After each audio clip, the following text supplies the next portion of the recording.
Welcome back.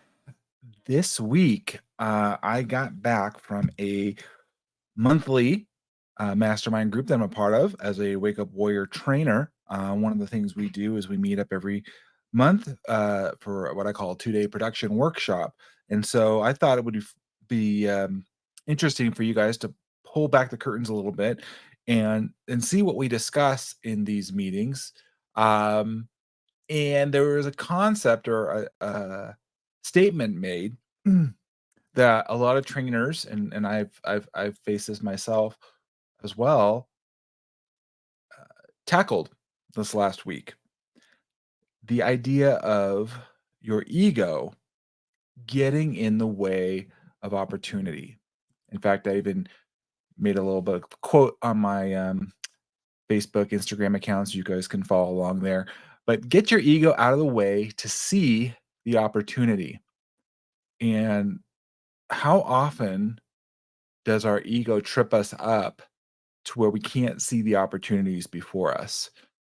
This is vitally important as a leader, particularly as a business owner or as you're leading a team, yourself, a supervisor, you're in a project management role.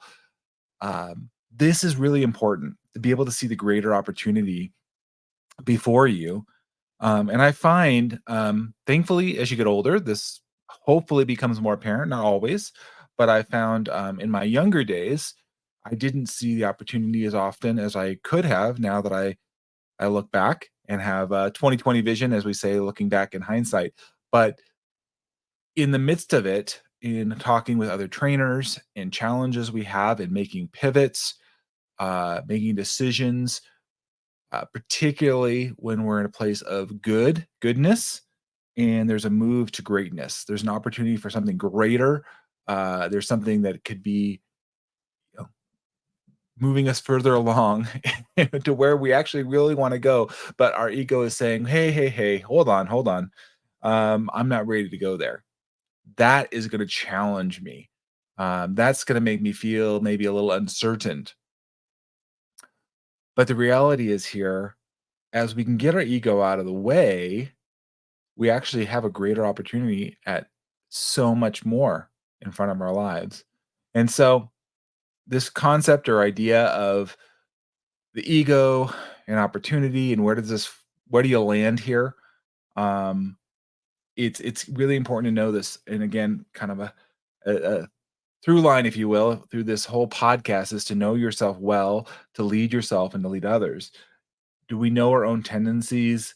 Um, are we really self-aware here?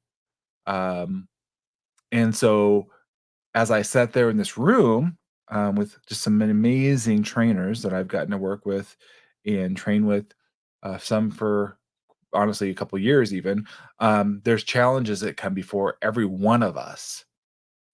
And our ego is quick to protect us. It's quick to defend. It's quick to make excuses or reasons why we should stay where we're at. Um, we've achieved some level of success. We have felt positive about some of the things we've done in our lives, and these are not bad things. But what's happening is it's trapping us, if you will, in the known, preventing us to going from to the unknown, which could be so much better. Um, so when we live this way, and if we're letting the ego take over to this area where it's preventing opportunity, we are likely to fall some pitfalls here. Number one, we're limiting ourselves. Number two, we then may be limiting others in our life, our teams, um, our spouses.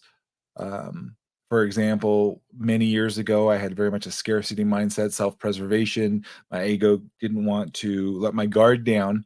And my wife would make a statement, "Oh, wouldn't it be great to have this house or go on this trip?" And I'm like, "We can't afford that. We can't. No, that's no way." I was very much of my mindset was not there.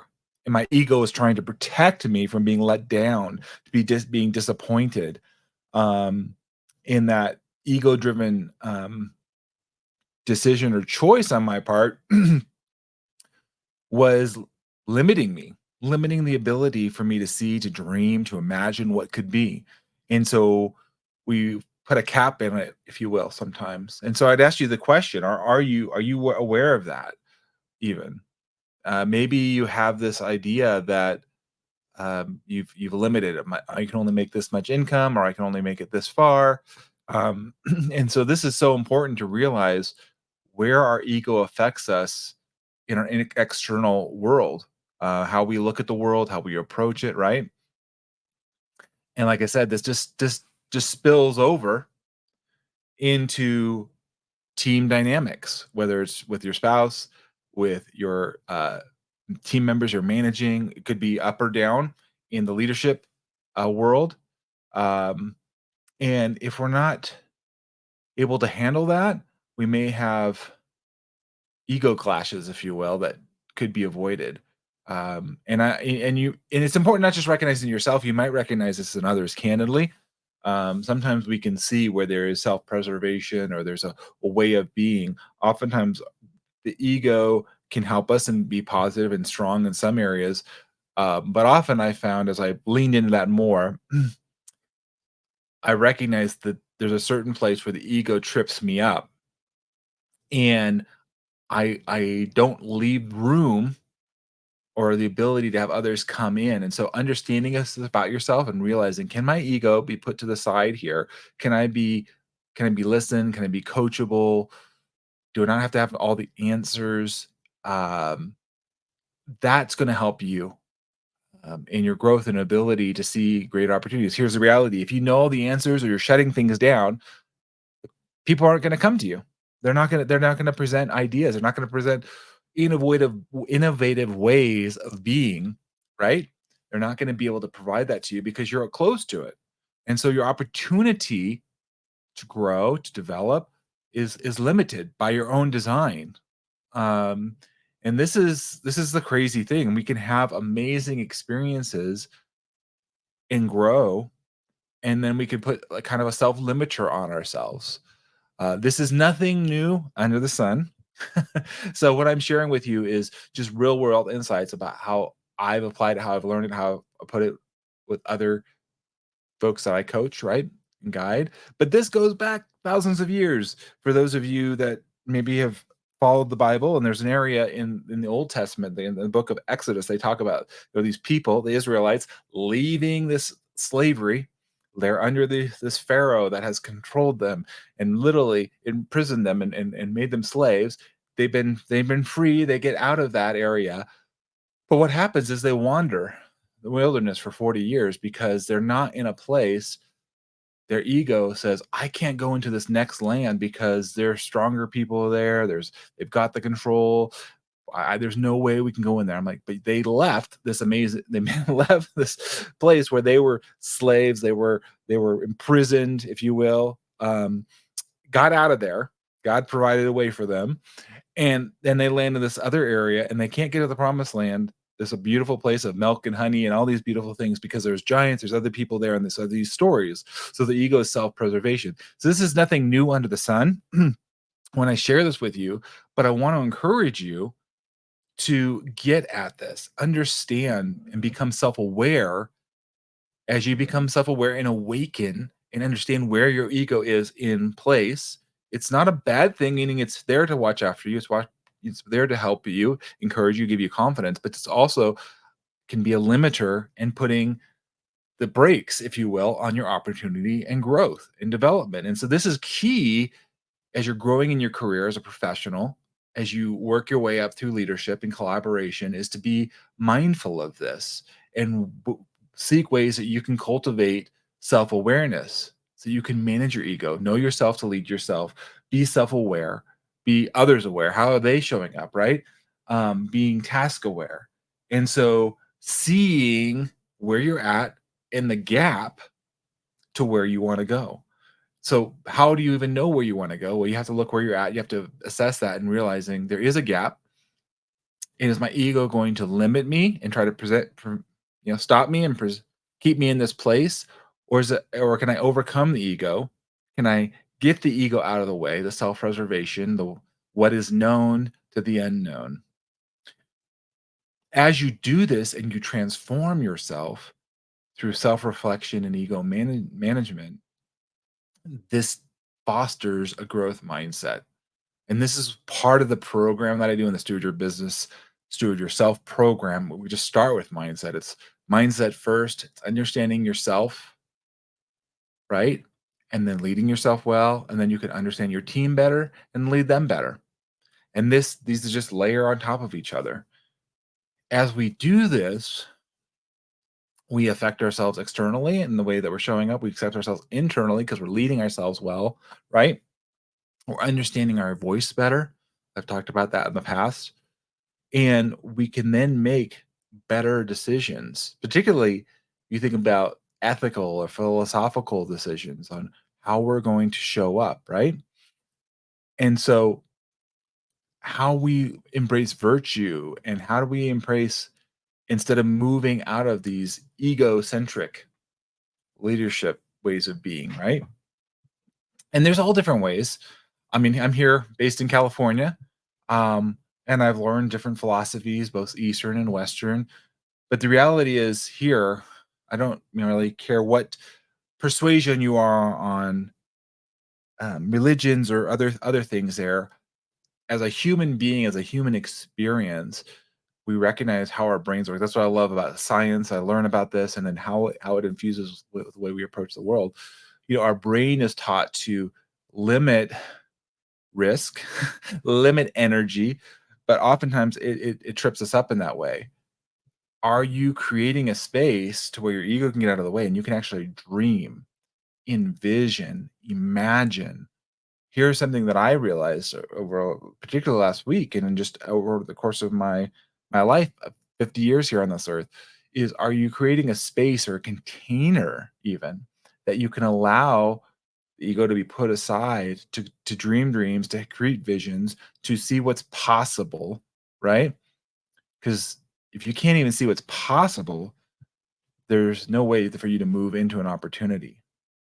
Um, this is so important that you lead by example here and that you can overcome the ego. You can overcome that limiting way of being. And I mean, how many of you guys, come on, how many of you have experienced this where you're trying to show the opportunity to somebody? Like, this would be a great experience. This is, and truly in your heart of hearts, is you share this with a person. It's not just what what drives them. Again, is you know yourself and you know your team, you can lead them better. You know that this would be best for them. This is much like as if you're a parent. I'm a parent. I've got two teenagers. Hey, this would be really beneficial for them. Um, so that you could at least lead by example, saying this because it's not about your ego, whether they do it or not, right? Whether they take the opportunity, that's inconsequential to you, meaning you're not hedging yourself. You're not attached to that opportunity, meaning it's not if it's not for you, especially when it's for somebody else. But you recognize the opportunity, how beneficial it would be, and if somebody could get their ego out of the way and take advantage of it, how much better they would be because you lead yourself in that way, right? You understand that. That is so powerful. Because I can the difference, right? When you have an opportunity, but you're hinged, you're attached to that opportunity, and you're like, "Well, I can't do this opportunity, but and somebody else has gotta do it." But you're like, "If somebody doesn't do it, I'm gonna feel bad." And I don't I can't save everybody in this podcast, like I said, like to say is like, this podcast can't solve everything in this podcast, but I can give you ideas and I can plant the seeds and I can give you some information and wisdom, hopefully, that you can take and apply to your life. But at the end of the day, it's you that take it. It's you that apply it. And if your ego is too big or there is no container for it, um, it's like, having a cup full and it's just spilling out over. You're not able to contain it. So what we want to do is help you as a leader, right? Expand your capacity. Expand your capacity and or could be both. Let go of the ways that you were being and showing up, letting those go. There's two ways. There's ways you can expand capacity. We can literally build out more, which is really what we want to do. But another part is removing or extracting or letting go of what has been. So here's the thing: as you may have had great success over the course of your career, and what got you to where you're at now isn't going to get you to the next step. So the reality is you have to let go of the things that you have been doing, at least some of them. You're not going to be doing all of them. And this was really critical for me. I'll give you a specific example. Coming into a company, one of the companies worked for, um, Bargus, great company. Give you a shout out, Angela DePoli, who hired me and brought me on as a chief operating officer. And one thing we realized as a small company, as we grew that company, was my role that I came in originally as a COO, which at the time made sense, but then it evolved because that wasn't quite the need, and the company grew. I was the director of biological resources. I ended up being kind of that shifted again, and I shifted into more business management and mentorship. If my ego held to the fact that I should be the C-suite officer here of the operations, or I should be the director of the biological resources, and I held so tight to that, I wouldn't be here with Steward Your Business and the Intelligent Human Leadership podcast. Such a great opportunity opened up because of my ability to let go. My container opened up, and I was able to get to this place. For some of you, you may end up opening up your own company, and you never would have thought you could have opened up your own company doing, architecture, engineering, construction, biological resources, cultural resources, whatever the case might be, right? You're like, man, I could do this. It's not for everybody, but I believe we need more entrepreneurs in the world. We need more visionaries. We need more people that are willing to step out and see what can be. So if you're feeling on your heart and you're like, man, I'm feeling it, like I really should, but I'm not sure if I should go. That's your ego holding you back. There's a great story I want to share here. One of my colleagues, Scott McLeish, shared this at our mastermind last week, and just an amazing man. I'm very honored to know him and be a part of the Warrior Trainer and be a Warrior Trainer with him. But he shared this with us in the trainers, and then the vision kind of came to him, and he saw this sword before him in this vision, and he's talking to God, and he's, and he's in this vision. It's like, hey, you know, here's this voice saying, pick up this sword, and he's like, I can't pick up this. I can't pick up this sword. You know, he's finding an excuse, right? A way of protecting himself. I is and the voice comes back, "Well, I didn't ask if you could. I said, will." The question really was, "Will you?" Not if you would. "Will you pick up this sword?"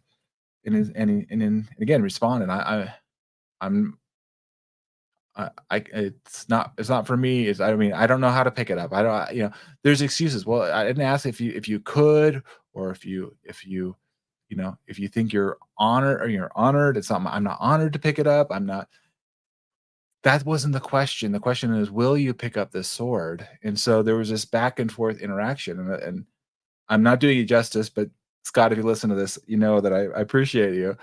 But the idea was, it wasn't if, all these excuses. It was just, will you pick up this sword? And so then he realized, yes, he picked up the sword, and he was able to do that. He let his ego out of the way. He had all these excuses. And there's so many more stories like that where people are asked to do things, and they're like, who am I to do this? Where am I to go?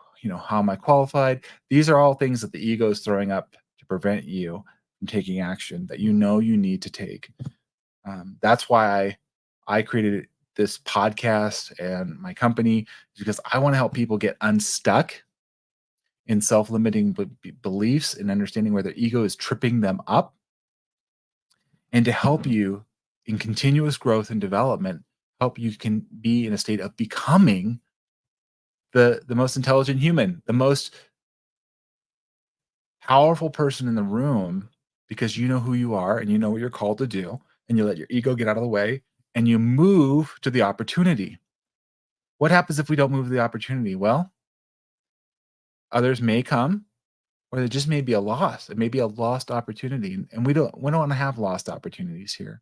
We want to take them as they come and be advantageous. We want to jump on them, right? We want to look at those opportunities and be able to go and succeed and embrace them. whether that's applying for a new position, whether it's seeking other development in yourself, knowing that you need this. That's what I really want to encourage you on. As you know yourself to lead yourself, ask yourself the question, is my ego getting in the way of my opportunity? And what can I do about it today? Well, that's the beauty of the podcast here. You're listening and investing in yourself, investing time to know yourself better, to be aware of this. There's tools and resources that I curate as part of the Steward Yourself coaching program for individuals. I also meet with companies as well. And if this is resonating with you at all, I just encourage you to reach out. That's why I have this podcast. It's for you. It's for you to invest in yourself, to know yourself better. Um, it's an invitation, not an obligation. That's important to me. You're not obliged by any means. I'm so grateful that you've taken time to listen here, that you've let your ego be put to the side to learn and to become a more intelligent leader, to lead yourself and to lead your team, right? This can be so impactful. Even if you're just leading one other person besides yourself, as you show this, as you let the ego aside, you're inviting innovation, you're inviting opportunity, you're inviting feedback that others can speak truth, hopefully in love, but truth to you, and that you together. This is the beauty of what I love leaderships and teams, because you're so much more powerful together than you are individually. You can make a lot of progress by yourself. I didn't get here by myself. There's so many input and support from so many that has helped propel me forward. They've helped me to see the opportunity before me. And I want to encourage you to see that opportunity. Don't miss out. Again, if you're feeling that on your heart, you're feeling that, you know, man, I know that there's something more and I haven't taken the move yet. There's some limiting belief or something on my heart. There's something that I'm just holding back and I know I need to go. Well, you have an advocate here. Here you are in Steward Your Business with David Carr, the Intelligent Human Leadership podcast. Here is a way to help give you that nudge. If that's what you needed today, take the nudge. And I'd love to hear from you. As you listen to these episodes, please share, comment. It's so valuable to me to know what resonated with you, because as I share these things, I'm pulling from the depth of my experience and of over 50 years and working in this industry for over 25 years, the AEC industry. I want to pour into you and make sure that you have an advocate for you. This is David Carr of the Human Intelligent Leadership Podcast. I'm grateful for you to join me. Please follow along, subscribe, and all those good things. Follow. You can find me on all your social media platforms. I would love to connect from here from you. I appreciate you guys taking the time. Go seize the opportunity and have an amazing day.